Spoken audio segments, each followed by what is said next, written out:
Boa tarde, este é o programa Eclésia, que leva até si o essencial da atualidade informativa na Igreja Católica. Neste dia olhamos também a doutrina social da Igreja, será lá mais para a frente, para já os temas que marcam a atualidade.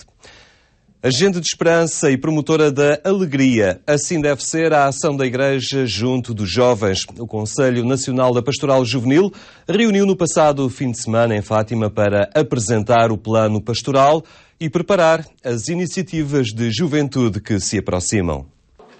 Reunida em Conselho Nacional, a Pastoral Juvenil sublinha que a proposta da Igreja junto dos jovens tem de passar pela qualidade dos animadores e das suas propostas. Hoje os jovens não estão abertos a teorias nem idealismos e a vida dos que propõem o Evangelho tem que assentar em algo profundamente importante. O animador, aquele que propõe um caminho na pastoral juvenil, tem que de facto ter uma vida alegre, uma vida cheia de valor e uma vida que propõe valores para que os jovens possam de facto também partir do princípio de que vale a pena experimentar e de que vale a pena integrar aquele conjunto de propostas. Os trabalhos centraram-se no plano pastoral que esta equipa propõe para os próximos tempos. Uma aposta na evangelização assente na missão. Esta evangelização que é levarmos esta boa nova, levarmos o Evangelho aos jovens, fazer chegar junto deles toda esta missão, toda esta alegria, neste testemunho de transformar e renovar a humanidade. Que cada um descubra o seu papel e a sua missão na construção da sociedade e da Igreja. E a Pastoral Juvenil, de facto, tem essa missão. Hoje, quer ontem, quer hoje, reunidos aqui em Fátima, neste Conselho Nacional da Pastoral Juvenil, que reúne a nossa Comissão Episcopal, que reúne a equipa do Departamento, reúne a equipa dos secretariados e os responsáveis dos movimentos juvenis, para juntos, porque é um fórum privilegiado, o Conselho é um fórum privilegiado, para juntos debatermos, programarmos e projetarmos toda a nossa ação, toda a nossa atividade. Desta forma, queremos ter uma resposta. Não é uma solução, não temos que encontrar a solução para os problemas, não. Mas queremos ser parte integrante dessa resolução. E, ao mesmo tempo, queremos ser uma força ativa e dinâmica desta construção. O plano da Pastoral Juvenil tem este ano por tema Alegrai-vos sempre no Senhor. Este é o desafio que será transversal às diversas atividades em agenda. Este Alegrai-vos sempre no Senhor tem que dar origem a uma esperança que, de facto, tire os jovens e as pessoas de uma certa letargia, de uma certa depressão, de uma certa demissão, parecendo que não há, naturalmente, nada a acreditar que dê sentido à vida e, portanto, esta esperança que deve ser anunciada. Este Conselho Nacional da Pastoral Juvenil apresentou uma equipa que quer ser coesa, forte e organizada. A sua metodologia de trabalho está aposta na comunicação para reforçar a proximidade com os setores da Igreja e com o mundo. Mais importante é também a formação a todos os níveis. Os responsáveis afirmam que a Pastoral Juvenil não é entretenimento, mas a essência da ação da Igreja junto dos jovens. Neste Conselho Nacional foi também apresentado o livro Firmes na Fé, que pretende ser uma ferramenta de trabalho para os grupos e também uma ocasião para os jovens aprofundarem as palavras do Papa pronunciadas durante a Jornada Mundial da Juventude que decorreu em Madrid.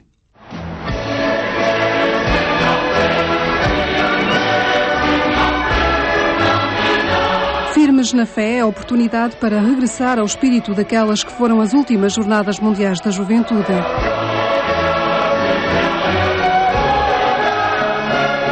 A finalidade deste livro, sobretudo, é manter viva aquilo que foi a experiência que eles fizeram em Madrid e dar-lhes a oportunidade de, individualmente ou em grupo, voltar à experiência que eles viveram lá, tendo nas suas mãos os textos do Santo Padre. Madrid está ainda muito presente na memória dos milhares de portugueses que ali estiveram e este livro ajuda os jovens a aprofundar as palavras que o Papa ali pronunciou em diversas ocasiões e que agora chega às livrarias numa publicação da Paulinas Editora. Os textos do Papa e dos nossos grandes pensadores, sobretudo, não se conseguem esgotar numa primeira ou segunda leitura, e muito menos só em ouvi-los, porque nós, quando se ouve, apreendemos muito pouco, não é? Portanto, ter estes textos nas mãos para voltar a eles e, sobretudo, porque nem todos os jovens participaram nas Jornadas Mundiais de Madrid. Portanto, estes textos ter nas mãos para que todos os jovens da Pastoral Juvenil, nas dioceses, nos grupos paroquiais, possam voltar a eles e aprofundá-los, penso que é um contributo pequeno, mas que nós queremos contribuir, porque o grande contributo foi o do Papa, não é? Nós apenas lhe damos uma veste e colocamos-la à disposição dos jovens. Para a Pastoral Juvenil, esta é também uma oportunidade para reforçar a formação e aprofundar a experiência das Jornadas de Madrid. De facto, este livro, Firmes na Fé, é uma forma de tornar viva esta experiência de fé, esta festa de ser cristão. E quando somos portadores de uma grande alegria, essa alegria não fica fechada para nós, abrimos-la para todos. E a missão deste livro é precisamente essa, transmitir esta alegria de ser cristão, firmes na fé. Que este encontro mundial de jovens em Madrid, também com esta caminhada com o nosso Papa Bento XVI, nos possibilita que agora reflitamos e aprofundamos aquilo que é a essência da nossa fé. E com este livro é um bom apoio para que cada um de nós, olhando para si mesmo e refletindo sobre estas mensagens, tornemos palavra viva, esta palavra viva que é o próprio Cristo em nós. Firmes na Fé está agora disponível para que o desafio lançado por Bento XVI aos jovens de todo o mundo seja objeto de reflexão e enriquecimento para o itinerário de fé dos jovens portugueses. A Cáritas Portuguesa registrou um aumento de 91% no número dos novos pedidos de ajuda entre 2010 e 2011, além de um aumento de 50% no total de atendimentos realizados. Os números foram anunciados após o Conselho Geral desta organização católica que decorreu em Leiria durante o fim de semana. São os representantes das Cáritas diocesanas e desenvolvem a sua ação na primeira linha das situações de emergência social. Reuniram em Conselho Geral para concluir o que as situações já evidenciavam, um significativo aumento dos casos de carência social. Podemos dizer que se o aumento de 2009 para 2010 se situou na ordem dos 40%, estamos agora de 2010 para 2011 na grandeza dos 50% e dos novos casos, dentro destes 50%, os novos casos são cerca de 90%. Isto é efetivamente preocupante e constatando que os meios, apesar da generosidade do povo, são insuficientes para tantas solicitações. Qual é a opção? A opção é, sem dúvida, responder àquilo que é o mais emergente. E o mais emergente é salvaguardar a subsistência das pessoas, respeitando aquilo que é, no fim, o mínimo indispensável para que as pessoas vivam com dignidade. A Cáritas apela às paróquias para que tomem consciência da gravidade do momento presente e se organizem para que a caridade se torne mais operativa. E essa operacionalidade passa por responder de forma cabal, mais adequada às interpelações que cada vez são mais complexas, porque o perfil das pessoas que estão a aparecer, a solicitar a ajuda da Igreja neste contexto de crise é muito diferente e tudo indica que daqui para a frente vai ser assim. Entre aqueles que batem à porta da Cáritas, há engenheiros, advogados e quadros superiores. Pessoas que não conheciam a privação de recursos materiais e que inesperadamente caíram nessa condição e que não podem, porque não querem, passar a contar só com a solidariedade, querem também manter a sua autonomia. E isto passa, sem dúvida, por medidas de assistência, por responder às necessidades imediatas, mas colaborar com as pessoas no sentido de se encontrarem alternativas que superem as causas que são geradoras desses problemas. Isto leva a que as paróquias dinamizem a sua ação social e congreguem na mesma missão todos os grupos que habitualmente se dedicam ao trabalho de promoção social. Este encontro, que juntou 17 das 20 Cáritas diocesanas, refere no seu documento final que são essenciais projetos inovadores que ajudem a cimentar o bem comum e minorar a carestia de um grande número de portugueses. O documento sublinha também preocupações como a falta de emprego e o número crescente de desempregados, afirmando ser urgente rasgar caminhos e não pactuar com ações anestésicas que levam ao isolamento social. E nesta quarta-feira regressa a nossa análise em torno da doutrina social da Igreja. Imelda Monteiro retoma o diálogo com Alfredo Bruto da Costa e António Bagão Félix.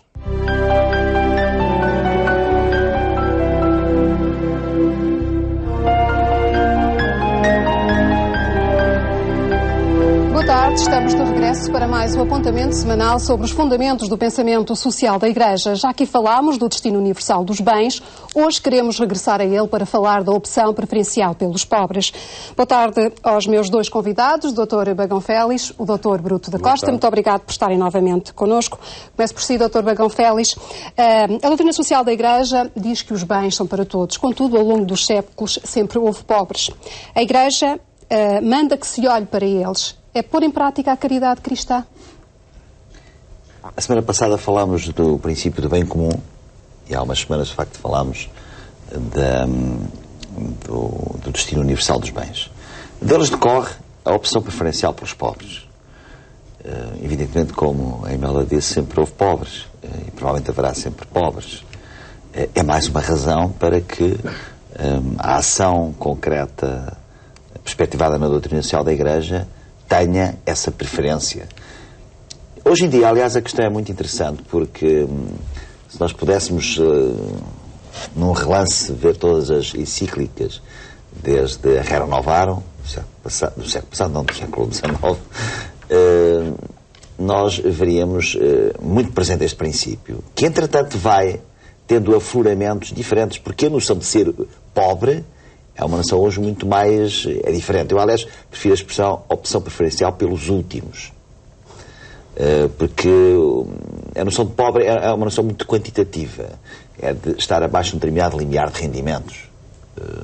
É uma noção muito... quase normativa. E é sempre vista em termos financeiros, em termos económicos, de bem-estar económico e social. Ora bem, hoje há formas violentas, brutais de pobreza da solidão.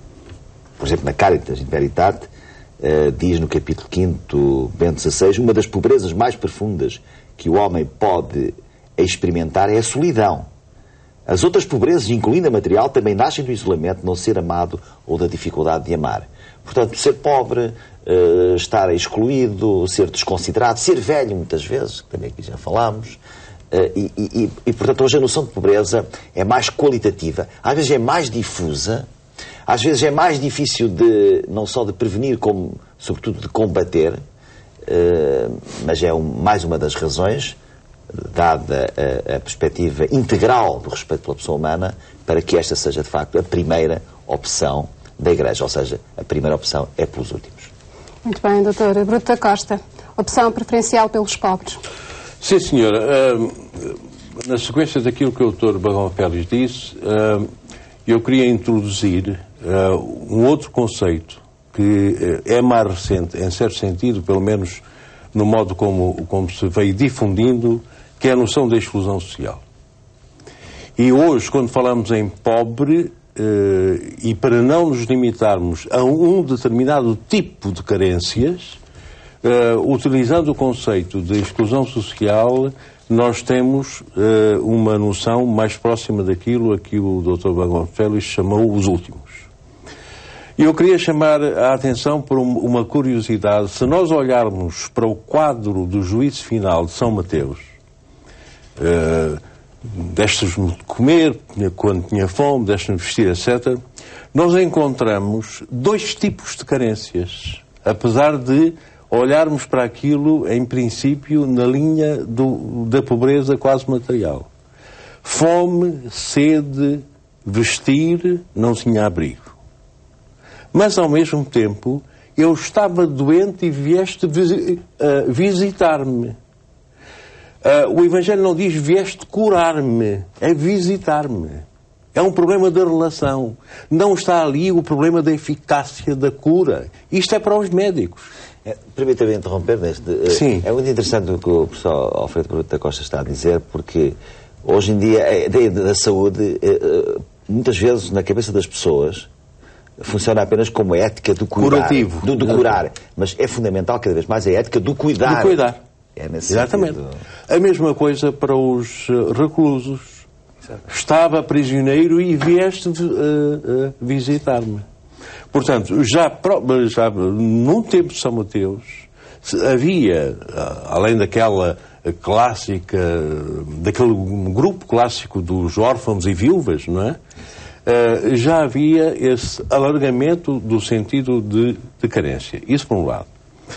Por outro lado, o problema da opção preferencial pelos pobres, como sabem, a certa altura criou um certo receio por parte de algumas estruturas da Igreja, porque, por influência de uma certa corrente da teologia da libertação, pareceu que esta opção preferencial para os pobres era opção exclusiva. E a Igreja aí chamou a atenção para o facto de que essa opção preferencial não podia ser considerada como exclusiva. Justamente por ser preferencial. Exatamente. É por isso que... E depois houve textos que acrescentavam preferencial, mas não exclusiva. O Papa João Paulo II deu, digamos assim, o golpe final sobre este debate, que até suscitou um documento da Congregação da Doutrina da Fé, e passou a usar a expressão opção preferencial para os pobres, explicando o que era, mas salvando aquilo que era a importância desta opção. Porque, no fundo, a humanidade não é homogénea. E como não é homogénea, a nossa atitude perante os outros, embora seja universal, não pode ser igual no sentido matemático. E, portanto, há opções que são preferenciais, não são os outros. Esta opção preferencial pelos pobres deve ser feita por instituições criadas pela Igreja ou pelos próprios cristãos ao agirem em sociedade? Em primeiro lugar, deve ser prosseguida pelas autoridades políticas, pelas autoridades de governação, pela sociedade como um todo, pelas famílias. E, portanto, é uma obra de todos. Ligado à questão da opção preferencial pelos pobres está o princípio da participação. Participação significa fazer parte do todo. E isso, por sua vez, tem dois tipos de vetores. O da inserção e o da inclusão. Há pouco o professor Bruto Costa falava desse aspecto. Ou seja, tem que ser um caminho convergente. As pessoas que estão excluídas, que estão fora da malha social, por diversas razões, têm que fazer um esforço de inclusão. E a sociedade tem que fazer um esforço de inserção, do qual resulta a participação. O que muitas vezes alguns programas de combate à pobreza, no sentido que aqui estamos a exprimir, falham porque faltam uma destas componentes.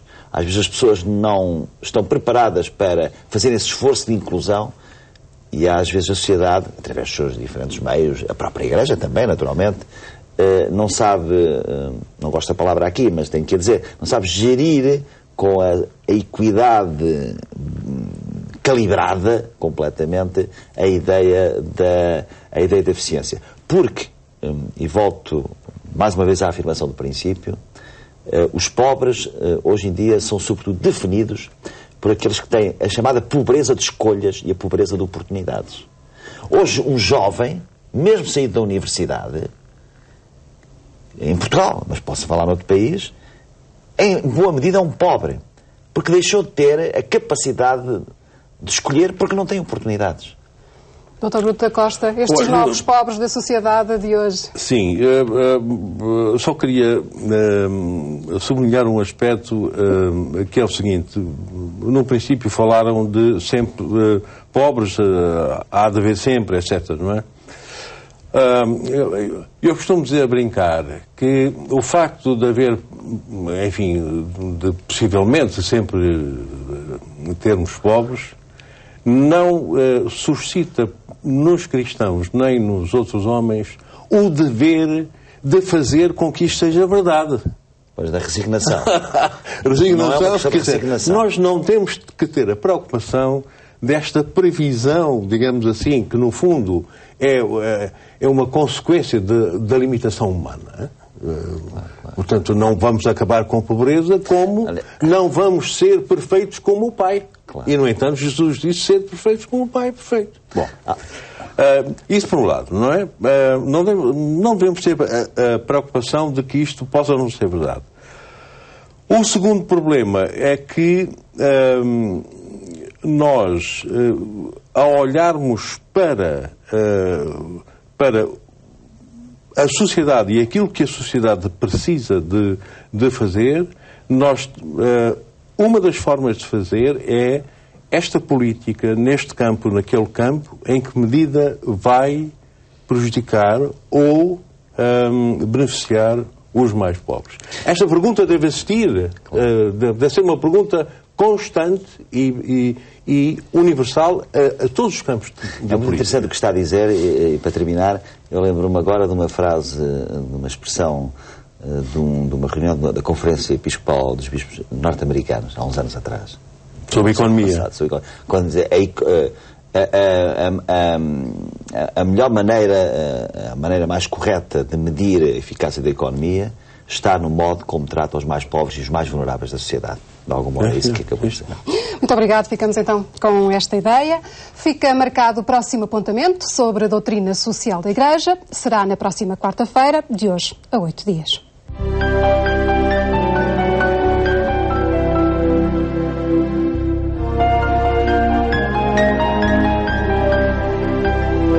Ficamos por aqui. Recordo apenas que nos pode ver também na plataforma multimédia Eclésia, em agência.eclésia.pt. Obrigado por ter estado connosco. Tenha então uma muito boa tarde e até amanhã, se Deus quiser.